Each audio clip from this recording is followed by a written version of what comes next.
మన గురువుగారైన శ్రీ బ్రహ్మర్షి పితామహ పత్రిజీ గారికి, మన గురుమాతకు ఆత్మ ప్రణామాల మాస్టర్స్. ఈ రోజు మన గురువు గారు అందించిన తులసి దళంలో ధ్యానజ్యోతి గురించి తెలుసుకుందాం మాస్టర్స్. ధ్యానజ్యోతి ద్వారానే ఆత్మజ్యోతి వెలిగేది మాస్టర్స్. ఆత్మజ్యోతి ద్వారానే జ్ఞానజ్యోతి వెలిగేది మాస్టర్స్. జ్ఞానజ్యోతి ద్వారానే మరి ధర్మజ్యోతి వెలిగేది మాస్టర్స్. ధర్మజ్యోతి ద్వారానే సుకర్మజ్యోతి వెలిగేది మాస్టర్స్. సుకర్మజ్యోతి ద్వారానే నిత్య ప్రగతి, ఆరోగ్యం, ఆనంద జ్యోతి వెలిగేది మాస్టర్స్.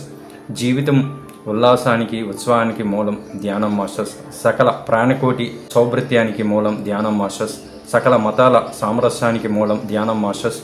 విద్య వినయవంతులుగా కావడానికి మూలం ధ్యానం మాస్టర్స్. కనుక వెలిగిద్దాం జ్ఞానజ్యోతిని, వెలిగిస్తూనే ఉందాం జ్ఞానజ్యోతిని మాస్టర్స్.